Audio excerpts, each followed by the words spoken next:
My husband confessed that my best friend's 3 kids are his. He left to fix everything, only to return with a shocking proposal that broke me completely. I'm female, 44. My entire marriage to my husband, Ken, male 43, is in shambles, and I am kind of relieved. We had been married for over 20 years and have been childless due to my husband's wishes of not being burdened by children. I wasn't really keen on having kids either, so it worked out for us. However, despite not having kids, the usual reason marriages tend to lose their spark after the first few years of our relationship. I realized that my husband had simply stopped putting any effort into the relationship. I felt like I was taken for granted. When I was 30, I had a coworker named James who was interested in me, and I fully admit that I started to develop feelings for him too. We didn't physically cheat, but I feel like the emotional attachment I had to him was also a slap in the face for my husband. I confessed, and we worked it out through relationship counseling. A part of the way we healed was that I shifted my job, and I ended up taking a hit on my paycheck. It was worth it for me, as it felt necessary to save my marriage. After this, Ken and I were rock solid for a while, but it again tapered back into feeling unhappy in the relationship. Apart from Ken, the most important person in my life is Mandy, female 44. She's been my friend since primary school, and I trusted her with everything. She helped me move into my first apartment, she was the maid of honor at my wedding, and we've stayed super close since. She also lived nearby. However, Mandy also struggles a lot financially since she has 3 kids, 10, 6, and 4, and is a single mother. She says all of her kids are from different dads, and to me that's a major issue that she has.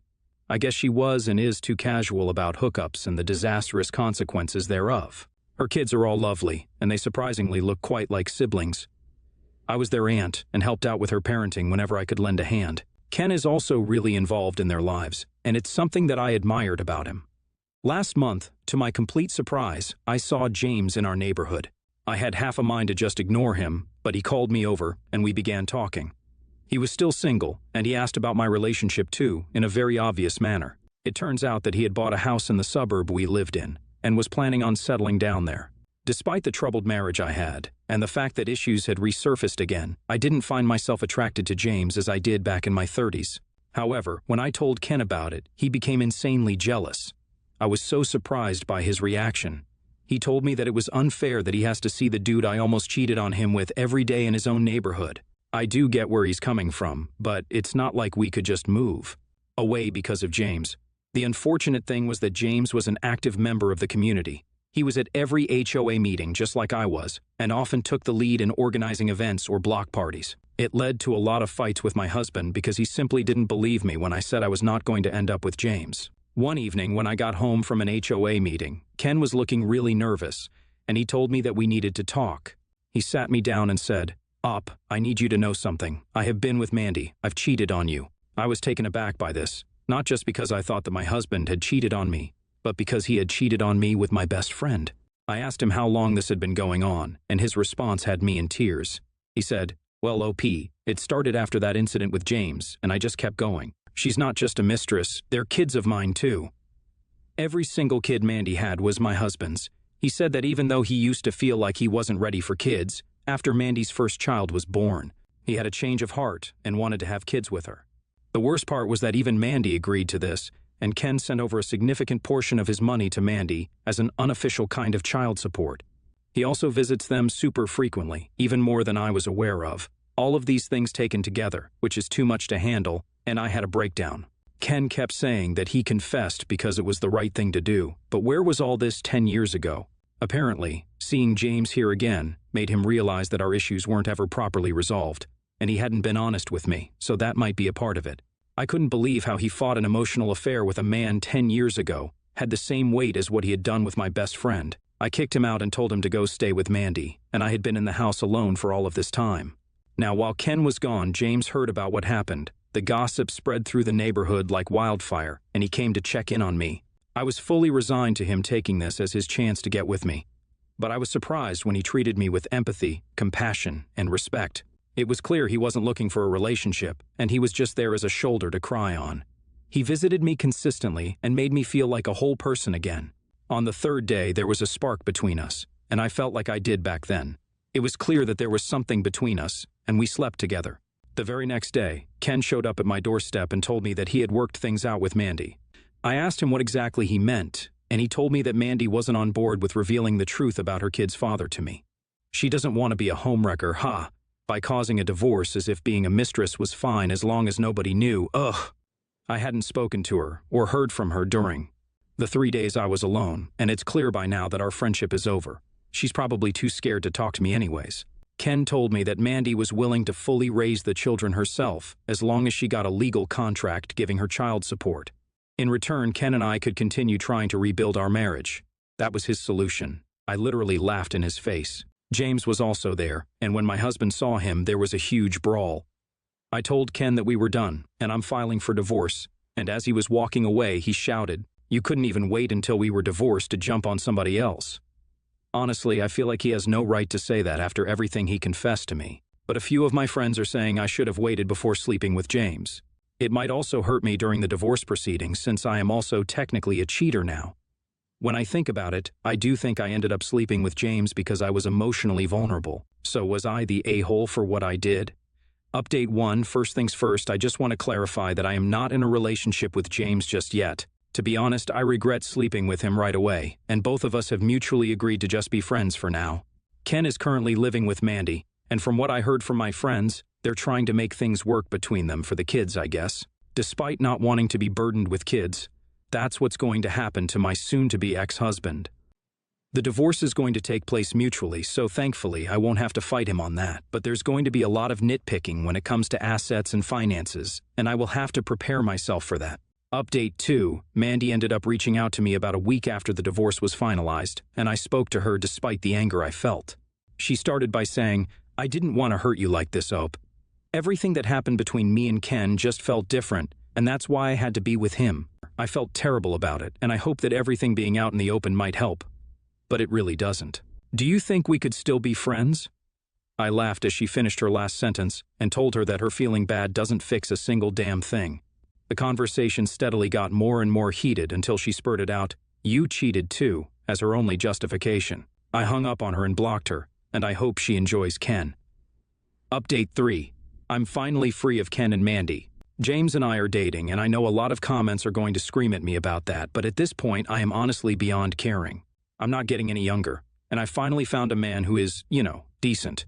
A good man who doesn't cheat and claim he did it because he was insecure.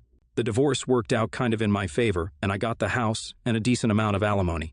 I haven't really bothered finding out about what my ex-husband and ex-friend are up to, but from what I have heard from my friends, they're going to get married, whatever works for them.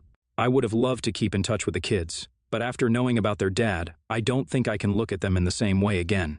Anyways, I've read through your comments, and I understand people saying esh. I hope this fresh start and new relationship can help me learn from my past mistakes. Esh. I feel so bad for the kids. I wasn't sure whether to go with NTA or esh, but the amount of times you claim that you weren't attracted to James after he moved into your neighborhood seems like it's laid on a little too thick for me to believe you. Of course, Mandy and Ken are much bigger a-holes than you, but yeah, you should have waited before doing anything with James. I kind of get why sleeping with James is a bit of a moral gray area, but honestly, with the kind of pain you were going through, I don't think you're the a-hole for doing what you did. NTA in my opinion. Next story. About 6 weeks ago, I, 21-year-old female, moved in with my friend John, 22-year-old male. John and I have been very good friends for almost 2 years now after I befriended him at work. 6 months ago, he met this girl, Kat, 19. He told me about her the day after he matched with her on the dating app and took me to her workplace to meet her. She seemed very lovely. I was so happy for him. Since then, John is always inviting her to every friend's outing, so I got to know her. We have lots in common, and for John's sake, I wanted to be her friend. However, I think that in the nicest way possible, she is a bit rude. She does art, and half the time John compliments her work, she says, "You hate it, don't you?" Or, times we hang out with other friends, we have had to go home earlier because she was bored, and John was on our ride home. She hasn't done anything to me personally, but I just don't like her much. I'm happy John has found someone he cares for, but having to stand by and watch how she acts sometimes rubs me the wrong way. Here's where the issue comes in. Yesterday, John and I were at the supermarket to do our food shop. Normally, we would buy our food for the week and maybe a couple of simple frozen meals to save for Sunday. However, Kat has been coming over for dinners a few times a week, and she has a very limited diet. She refuses to eat anything other than fast food or simple frozen meals. She likely has her reasons for eating a specific food, and in case it's due to an eating disorder or something similar, I don't want to make things hard for her or pry into something that isn't my business. The time where it becomes an issue for me is how John has now wanted to buy backup meals for her in case she doesn't like what we are cooking. This would make sense, as before, she has been eating stuff that was part of our weekly meal plan. The problem is, John wants me to financially contribute to these extra meals for her. When I spoke to John about this and said how I am not happy paying half for her meals, our weekly shop cost is just split in half as we both eat everything, he got quite agitated. He called me selfish for not wanting to help her just to save money. I know frozen meals aren't the most expensive thing in the world, but John is in a much better financial situation than I am. And while I can pay my share of the bills and occasionally have outings with friends, I do not want to be dishing out extra money for meals for a girl I have no real connection to, as these small amounts do add up. In my eyes, if Kat doesn't like what we are cooking, she could come over a different day, or John could buy backup meals for her out of his own pocket. I feel like an a-hole, but I don't think I should be paying for an extra person's food. If my boyfriend had a similar situation to Kat, I see it as my responsibility to provide for him and his diet, and I'd never expect John to pay. Am I the a-hole for thinking this way? Do any of you have any advice? NTA, but it is time to take a financial and social step back from John as he navigates his new relationship. He can't expect Op to help finance the fact that his girlfriend eats like a child and needs backup meals. That is their expense alone. And perhaps separate shopping is now in order as you two no longer have the same joint priorities. On the flip side, I also wouldn't continue to rely on John as a writer if you constantly want to stay out with friends later. It honestly sounds like your life paths are just splitting at this time, and it is best to acknowledge that and adjust expectations of each other accordingly before bitterness sets in. I'd also get ahead of any ranting and living concerns sooner rather than later. If she's sticking around, it may be time to start planning an exit strategy. NTA, your roommate is being unreasonable by requesting that you help chip in for paying for his girlfriend's meals. You're not part of their relationship, you're just a friend and roommate of John's, not their other girlfriend. John wanting to buy these backup meals for his girlfriend should be his responsibility, not yours. Simply put, he can call you what he wants, he's still the unreasonable one. Thinking about it, shouldn't Kat be paying rent if they're showing up way too often?